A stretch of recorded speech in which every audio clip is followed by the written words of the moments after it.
네, 사진은 초기에 처음 발명이 되고 또 대중화되고 사람들이 사진술이라는 기술을 활용하면서 어, 사진도 어떤 뭐 회화의 한 분야가 아니냐. 그러니까 사진도 예술이다. 아니다. 사진이 기계로 만들기 때문에 예술이 될 수 없다. 여하튼 초기의 사진은 전적으로 회화가 되고 싶어 했었어요.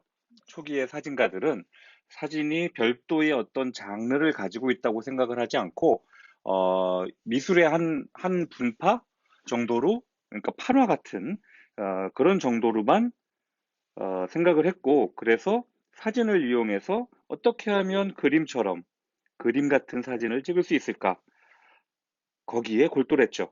그거를 보고 일컬어서 우리는 회화주의 사진, 즉 픽토리얼 포토그래피라고 합니다. 거기에 대표적인 작가들이 로버트 디망시라든가 오스카 G 어, 리 랜더 또는 헨리 피치 로빈슨 또는 에드워드 스타이켄. 에드워드 스타이켄은 근데 그 이후에 또 다른 노서를 변경을 하는데 여하튼 한번 보도록 할게요.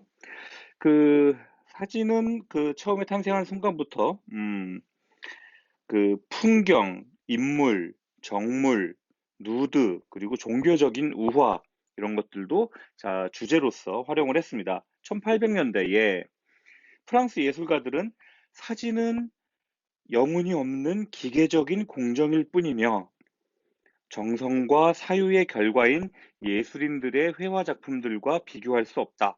이렇게 공식적으로 주장하고 또 그것을 바탕으로 사진을 예술의 영역으로 받아들이지 않으려고 합니다. 사진가들은 그런 주장을 불쾌하게 생각을 했지만, 어, 많은 사람들이 사진도 어차피 뭐 다른 종류의 회화 아니냐. 그림 그릴 때도 뭐 에나멜, 아크릴도 쓰고, 목탄도 쓰고, 뭐 잉크도 쓰고 하는데, 뭐 그거랑 뭐 또 뭐가 다르냐. 라고 주장을 했죠. 그래서 그냥 회화의 한 종류일 거야. 그렇게 받아들이게 됩니다. 자, 그래서 그러다 보니까 1837년에 지난 시간에 봤던 그 다게레오 타입에서 보면 그 사진들 보면은 굉장히 신고전주의의 그 회화 스타일이 갖는 사물 배치라든가 그 스튜디오의 정물 있잖아요. 그것이 보여주는 구도라든가 이런 것들이 그 회화의 신고전주의 스타일과 거의 유사하게 그런 배치와 그런 분위기로 사진을 찍은 것을 우리가 확인할 수 있었습니다. 자, 그러면은 몇몇 그 당시의 사진들을 바탕으로 한번 보면서 이야기를 계속 진행해 볼게요. 자, 이 사진은 로버트 망시가 찍은 어, 툭 트퀴밸리라는 곳의 사진입니다. 굉장히 몽환적이고 뭔가 유화인 듯한 아크릴은 아니고 유화 같은 느낌의 그런 사진이죠. 이렇게 표현하려고 굉장히 애를 썼어요. 같은 로버트 망시가 찍은 아, 그, 그 음악의 뒤편 무대의 뒤 그래서 한 무용수의 모습을 이렇게 연출해서 촬영한 사진을 볼 수가 있습니다. 그리고 이 사진 같은 경우에는 어, 연, 이 사진은 굉장히 재밌는 게 지금 이 사진을 만들기 위해서 마치 회화하고 굉장히 비슷한 방식을 사용했어요. 뭐냐 하면 이 사진은 무려 열 몇 번에 걸쳐서 촬영한 사진을 합성한 겁니다. 뽀샵이에요. 보면은 앞에 있는 커튼 따로 찍었고요. 뒤에 배경 따로 찍었고요. 이 사람들 다 따로 찍은 겁니다. 그래서 한 화면 안에다가 합성해서 프린트를 한 거예요. 대단하죠? 이렇게까지 만들었어요. 한 번에 찍지 않고 계속 합성해서. 그림처럼, 그림 그리듯이 마치. 그 회화는 그렇잖아요. 한 장면에 있지 않더라도 다른 인물의 다른 포즈들을 따로 생각을 하고, 그러니까 따로 모티브를 두고 따로따로 그려 넣을 수가 있잖아요. 화가의 머릿속에서 한 것처럼 사진도 똑같다고 생각을 한 거죠. 그래서 이 오스카 레이랜더는 이 그 두 가지의 삶이라는 그 성경적, 종교적인 모티브의 사진을 이런 식으로 굉장히 어, 여러 번, 열 몇 번에 걸친 촬영된 사진을 합성해서 이런 식으로 표현을 한 거예요. 우리도 그림같이 할 수 있다. 이걸 보여주기 위해서. 자, 다음 사진 같은 경우에는 이거는 어, 그 달콤한 꿈을 꾸는 그 어떤 소녀가 기대어 잠들어 있는데 이것도 역시나 이런 구도라든가 이런 것들 보면 굉장히 어, 그 연출된 그리고 배경이라든가 이런 부분들을 다 사진을 여러 장을 합성해서 만드는 그런 것들을 전혀 서스럼 없이 그리고 이것이 그 사진술의 전부다라고 주장하는 듯이 그렇게 하고 있습니다. 자, 다음 사진 같은 경우에는 여지껏까지는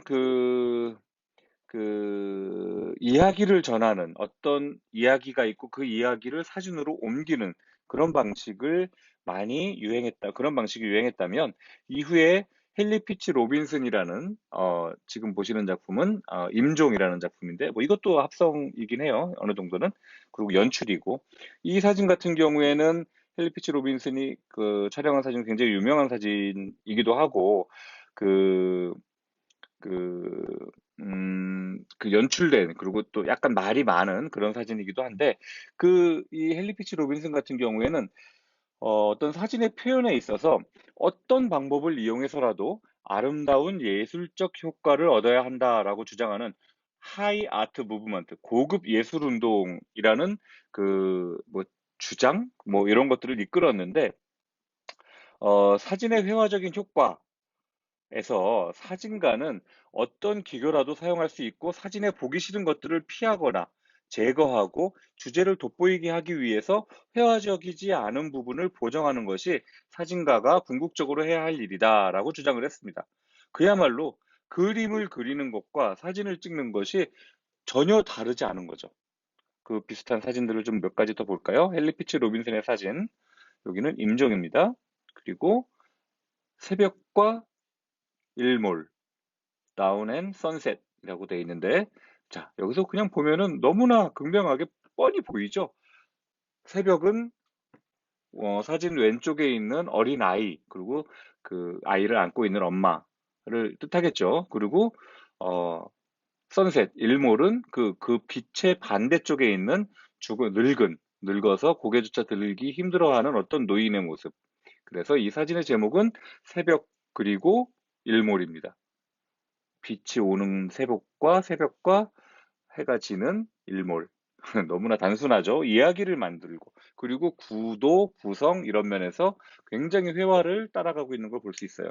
다음 사진은, 이 사진 같은 경우에는 빨간 모자 소녀. 아시죠? 그 동화, 그 늑대에게 속아서 뭐 이렇게 하는, 심부름 가다가 딴짓하는 그 빨간 모자를 쓴 소녀와 늑대의 이야기. 요것을 굉장히 우화를 그 사진으로 표현하는데 전혀 거리낌이 없어요. 저 누워있는 늑대 보이시나요? 그리고 빨간 모자의 소녀. 모자가 없어요. 하지만 빨간 모자의 소녀죠. 아, 예. 이 소녀가 과연 이 다음이 어떻게 될지 흥미진진합니다. 그죠? 이런 사진들을 헨리 피치 로빈슨은 사진이 궁극적으로 따라가야 할 그런 표현 방식이라고 생각을 했어요. 음, 뭐 호불호가 있습니다. 심지어 지금 현대에 와서도 이런 그 회화적인 표현을 굉장히 이렇게 높이 사는 그리고 예술적인 표현이라고 굉장히 우대하는 그런 분위기도 사실상 있어요. 사실 지금도 이런 사진들을 좋아하는 사람들도 많고요. 하지만 이 사진의 저변이 굉장히 넓어지기 시작했어요. 후반기, 이제 1800년대 후기에 들고 1900년대 초반기에 들면서 사진의 저변이 누구나 이제 아주 많은 사람들이 사진을 하기 시작했어요.